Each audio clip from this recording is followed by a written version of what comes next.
गेहूं में खरपतवार नियंत्रण के लिए जब हम खरपतवारनाशी का प्रयोग करते हैं तो हमें किन बातों का ध्यान रखना चाहिए ताकि खरपतवार नियंत्रण ज्यादा से ज्यादा हो और जो हम खरपतवारनाशी प्रयोग कर रहे हैं उसका हमें पूरा लाभ मिल सके।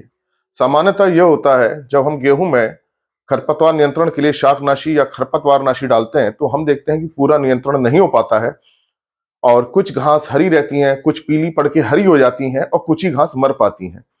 तो क्या ऐसा कारण है कि हम इन हर्बिसाइड्स का प्रयोग कर रहे हैं और जो रिकमेंडेड वही प्रयोग कर रहे हैं लेकिन पूरा घास पे नियंत्रण नहीं हो पाता और इस घास के नियंत्रण ना होने पाने के कारण गेहूं के जो कल्ले निकलते हैं उनकी बढ़वार नहीं हो पाती है और उससे उपज में कमी आती है।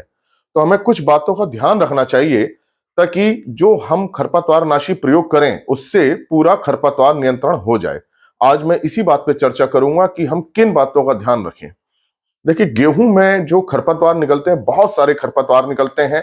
चौड़ी पत्ती वाले निकलते हैं, पतली पत्ती वाले निकलते हैं, बहुत तरह के खरपतवार होते हैं। कटीली भी निकलती है, फेलिस माइनर की जिसे हम मंडूसी कहते हैं या गेहूं का मामा गुली डंडा कहते हैं, बहुत ज्यादा समस्या रहती है। जंगली जई की रहती है, बथुए की रहती है, कृष्णनील की रहती है, जो दलहनी कुल के भी रहते हैं, चटरी मटरी है, लथायरस है, बहुत सारे खरपतवार होते हैं। तो इनका नियंत्रण हमें समय से करना जरूरी है। तो सबसे पहली जो सबसे महत्वपूर्ण बात यह है कि जो कौन सा हम खरपतवारनाशी प्रयोग करें। आजकल हम देखते हैं तो बहुत सारे खरपतवारनाशी आ रहे हैं। पहले जो है आइसोप्रोटॉन रहता था या 2,4-D रहता था। अब हम देखें तो बाजार में बहुत सारे उपलब्ध हैं और सभी अच्छे हैं, जैसे मैट सल्फ्यूरॉन मिथाइल MSM है या सल्फोसल्फुरॉन है, सल्फोसल्फुरॉन प्लस MSM है, क्लोडेनोफॉप प्लस MSM है। बहुत सारे खरपतवारनाशी हैं। तो देखिए, आपको वो खरपतवारनाशी लेना है जो विशेष प्रकार के वीड को कंट्रोल करता हो। अब यहां विशेष प्रकार का वीड यह है कि हमको पहले अपना खेत देखना चाहिए कि हमारे खेत में कौन सा खरपतवार ज्यादा आ रहा है।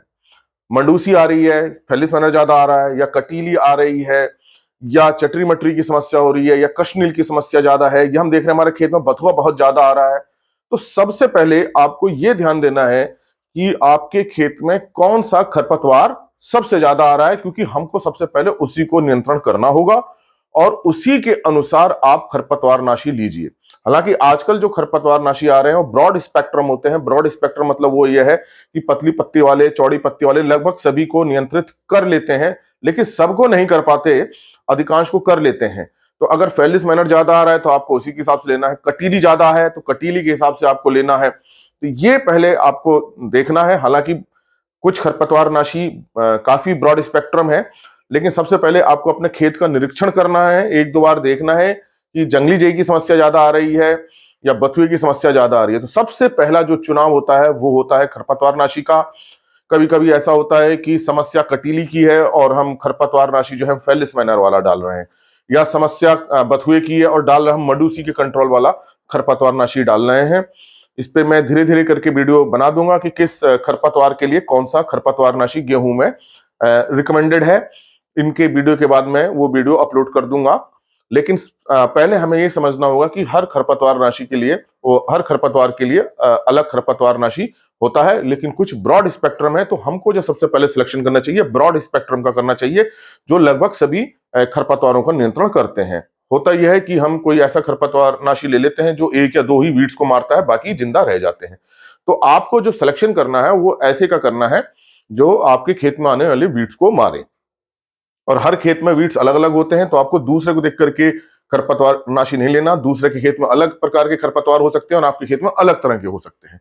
तो सबसे पहली बात जो मैंने आपको बताई वो ये है कि आपको जो शाकनाशी लेना है वो आपके खेत में कौन सी घास आ रही है उसके हिसाब से लेना है। दूसरा जो ये है कि आपको डालना कब है खरपतवारनाशी। देखिए, खरपतवारनाशी तो आप तब डालेंगे जब आपके खेत में घास होगी। अब घास कितनी बड़ी है, तो देखिए, जो हम सिंचाई करते हैं गेहूं में वो CRI स्टेज पे करते हैं, 21, 22, 23 दिन पे कर देते हैं और हम उसी समय यूरिया का प्रयोग भी करते हैं। तो जब हम सिंचाई करते हैं उसके जो पानी मिलता है और जो नाइट्रोजन मिलती है उससे घास उगनी शुरू हो जाती है।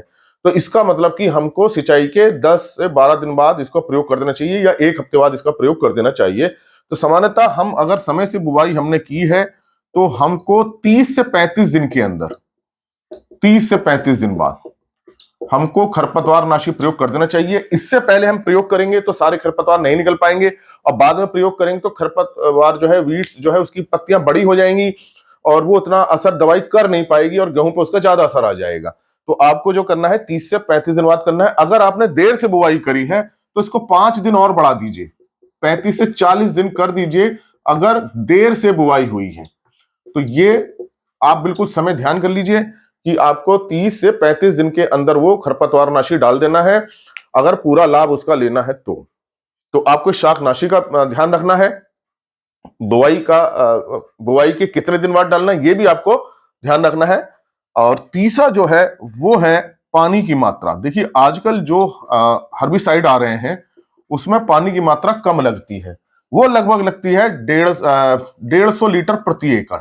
जो आजकल नए हर्बिसाइड हैं, जो शाकनाशी आ रहे हैं, 150 लीटर प्रति एकड़। तो आप अगर नए वाले खरीद रहे हैं तो उसका लीफलेट जरूर पढ़ लीजिए, उसमें जो इंस्ट्रक्शंस जो है जरूर देख लीजिए कि पानी की मात्रा आपको इतनी ही रखनी है।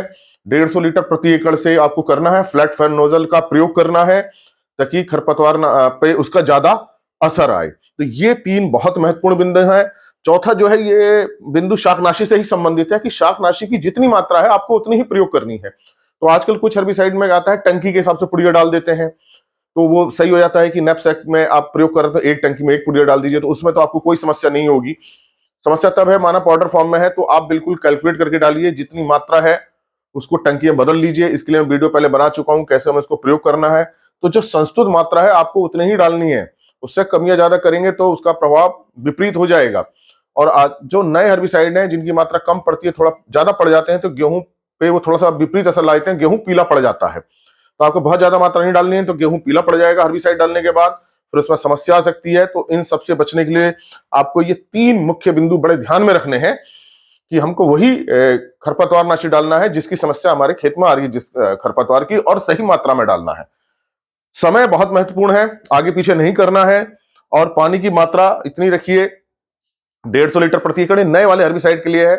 जो पहले हर्बिसाइड आते थे उसमें हम 200-250 लीटर पानी प्रति एकड़ तक रख लेते थे, लेकिन आजकल तो 20 ग्राम, 4 ग्राम, 10 ग्राम एकड़ वाले हर्बिसाइड आते हैं, 20 ग्राम प्रति एकड़ वाले आते हैं। तो उसमें बड़ा हमें ध्यान रखना पड़ता है क्योंकि इनकी मात्रा कम होती है, तो उसी हिसाब से आपको इसको प्रयोग करना है।